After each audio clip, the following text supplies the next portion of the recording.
Oh, kalian gitu video kemarin awal, kalian mungkin sudah bisa bikin mulai dari wiring, kemudian ECU-nya, dan yang terakhir aku sudah ngejelasin bagaimana cara bikin base map. Sebelum kalian bisa starter mobil kalian harus nentuin yang namanya TDC offset angle atau base timing di engine kalian yang dibantu pakai alat ini. Ini adalah namanya timing light. Saya Roji, video hari ini saya akan menjelaskan sesuatu hal yang sangat penting, sangat krusial, sangat vital, dan banyak juga ditanyain, namun sebenarnya merupakan hal yang sangat sederhana, yaitu sinkronisasi antara ECU dan engine yang biasa disebut dengan base timing atau TDC offset angle. Jadi nyamain sudut pandang antara ECU dan mechanical yang ada di engine ini.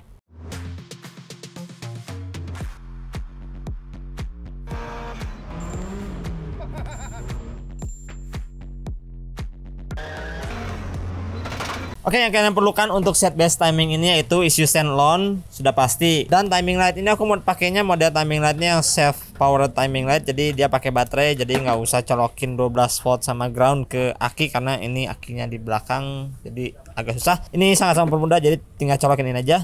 Selain itu kalian perlu adalah joki starter nih. Kali ini yang joki starternya sama si Dedi, orang tua sekarang. Bisa kan? Bisa ya. Nah, kenapa harus dilakukan yang namanya TDC offset angle atau base timing atau timing lock? Nah, itu karena kalau kalian sudah pakai ECU standalone, kalian harus bikin base mapnya. Dan ECU tuh tidak tahu posisi engine itu dalam kondisi apa. Jadi dalam kondisinya berapa derajat, apakah sudah top dead center atau dalam combustion stroke atau dalam intake stroke. Jadi setting TDC offset angle merupakan sinkronisasi antara trigger system yang ada di engine kalian dengan ECU standalone kalian, yang dimana merupakan salah satu proses yang sangat penting dalam sebuah tuning. Karena kalau base timingnya bermasalah, kedepannya pun bermasalah. Kenapa? Karena ECU harus mengetahui bahwa ini engine dalam posisi 30 derajat, begitu pula yang di ECU dalam posisi 30 derajat. Jadi ketika ECU memerintahkan bahwa ignition timingnya di 30 derajat, sedangkan karena ada offsetnya 5 derajat, yang berarti kalau di mesin kondisinya 30 derajat BTDC atau before top dead center, ECU pun harus mengetahui bahwa ini 30 BTDC. Jadi ketika ECU memerintahkan ignition untuk spark busi di timing 0 derajat, di mesinnya pun 0 derajat. Nah, kalau seandainya ternyata base timingnya gesernya beda 5 nih, itu bakal jadi sesuatu yang memang terdengarnya hanya 5 derajat, tapi itu penting. Karena kalau kalian lagi high load, kemudian mesin kalian NA, dan ternyata kalian di mapping kalian itu 25 derajat, tapi ternyata base timing kalian itu ngegeser beda 5 derajat, itu bakal terjadi yang namanya. Jadi intinya TDC offset angle ini adalah untuk menentukan atau mensinkronisasikan antara engine dan mechanical yang ada di mesin. Di mesin 0 derajat, ya di ECU pun harus 0 derajat. Terdengarnya sangat sederhana, hanya 5 derajat, angka yang kecil, tapi itu sangat-sangat krusial dalam sebuah tuning, apalagi kalau high boost. Jadi bisa jadi knocking atau detonasi. Nah, oke, di video ini seperti biasa karena lagi ngerjain RB25, jadi untuk samplingnya kita pakai Nissan RB25 DT dan Speeduino standalone juga sebagai contohnya, karena ini RB25 DT nya pakai standalone-nya Speeduino. Namun fundamental ini berlaku untuk semua ECU standalone programmable dan engine gasolin. Kurang lebih sama, hanya bahasa-bahasanya aja yang berbeda. Yang pertama harus kalian ketahui atau cari informasi adalah timing marknya. Nah, di sini untuk RB25 DT ini di depan di cover ini ada titik kecil. Ini udah aku tandain warna kuning, dan di bagian pulinya pun ada warna kuning juga garisnya, tapi saat ini belum ada karena belum kita putar. Ada beberapa cara untuk mengetahui timing mark. Yang pertama adalah kalian masukin obeng ke lubang busi piston nomor 1 kalian. Nah, ini merupakan cara termudah kalau seandainya memang tidak ada timing mark di crankshaft kalian atau di cam kalian.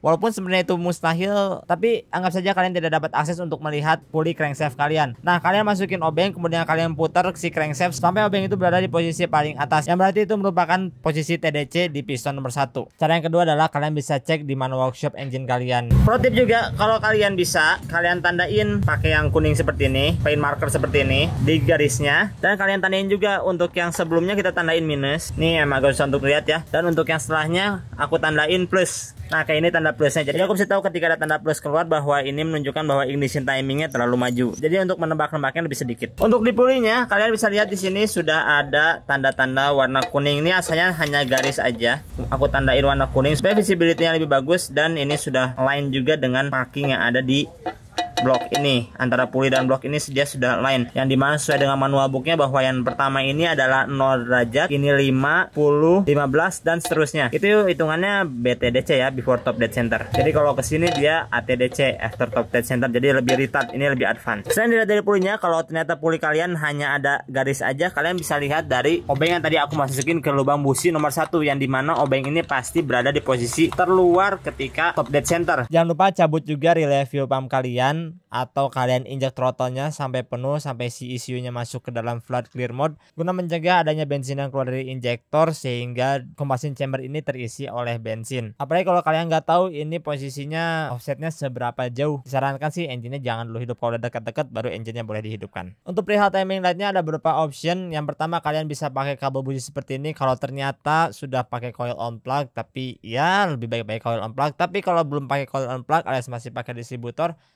berarti kalian masih ada kabel busi di setiap masing-masing silinder, jadi nggak usah khawatir. Tapi kalau ternyata sudah coil on plug seperti ini, kalian perlu pigtail atau adaptor seperti ini. Jadi kalian bisa nempelin pick up si timing light-nya ini di kabel busi yang kayak gini. Tapi kalau seandainya kalian nggak punya kabel busi yang untuk dikorbanin seperti ini, kalian bisa nempelin si pick up-nya di dekat coil, di bagian atas coil. Tapi ini tidak aku sarankan karena signal yang diterima oleh timing light agak sedikit kurang konsisten. Jadi lebih baik dengan pakai cara seperti ini. Ini sudah terbaik deh, udah oke punya.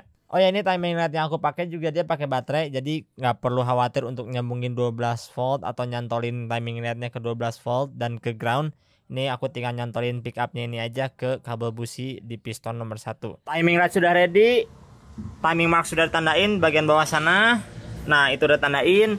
Sebelum kalian mulai untuk starting engine kalian, harus ada kalian ketahui terlebih dahulu. Yang pertama, ignition-nya harus timing fix-nya atau lock timing harus dihidupin. Lock timing sudah on dan sudah 0 derajat. Dan untuk trigger angle-nya juga ini masih default 0. Nah, nanti kita bakal rubah di sini. Nah, base timing ini adalah menentukan angka berapa yang harus ada di sini. Jadi, ketika ini 0, di timing mark juga dia menunjukkan di 0 atau di TDC atau di top dead center di bagian situ. Bagian inilah yang bakal kita rubah. Tapi karena supirnya atau jokinya lihat sekarang lagi sibuk sak dimsum, jadi akhirnya diganti jokinya dengan joki yang ini.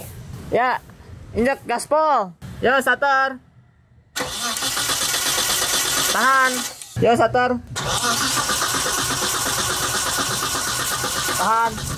Oke, sama sekali. Nah, sekarang kita cobain angkanya agak drastis. Kasih 90 derajat. Burn. Yo, starter.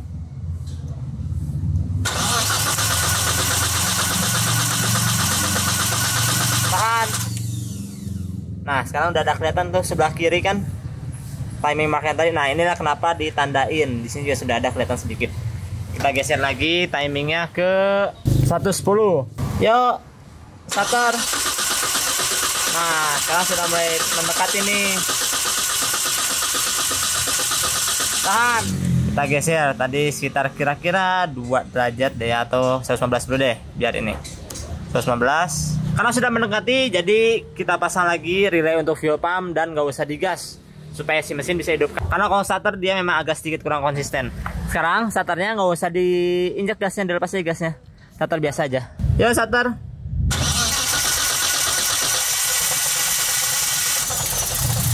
Nah, hidupkan mobilnya kan. Oke, mobilnya hidup sekarang. Kira-kira ini agak terlalu maju 2 atau 3 derajat ya kalau dari sini lihatnya. Ini kalau dari kamera emang agak susah untuk dilihat. Tapi kalau secara dilihat langsung pakai mata ini agak sedikit maju 2 atau 3 derajat. Kita geser. Kita mundurin 3 derajat ya. Jadi 112. 112. Nah, suara mesin pun berubah kan. Oke, sekarang ini sudah lurus semuanya. Udah lurus, udah hidup. Udah mau idle, RPM-nya 700. Nah, ini belum, masih sangat-sangat base map, tapi setidaknya mesin sudah hidup. Ignition timing sudah di lock, jadi antara mesin dan ECU dia sudah sinkron. Oke, matiin.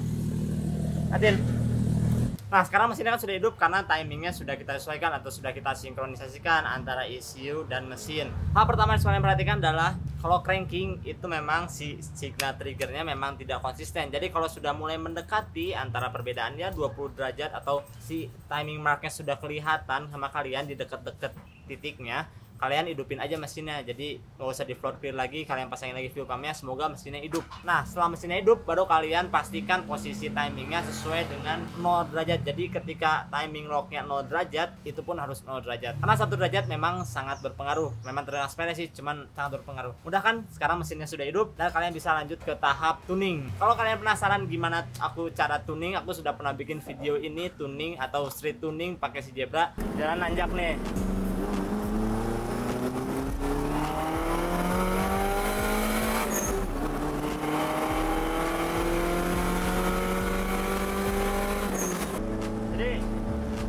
Itu bahaya sih. Linknya ada di deskripsi atau kalian klik link di ujung video ini. Untuk update follow Instagram UjiBD. Kalau ada pertanyaan, tulis pertanyaan kalian di kolom komentar bawah, karena aku bakal respon lebih cepat. Dan subscribe juga bila berkenan. Sampai jumpa di video selanjutnya. Assalamualaikum warahmatullahi wabarakatuh.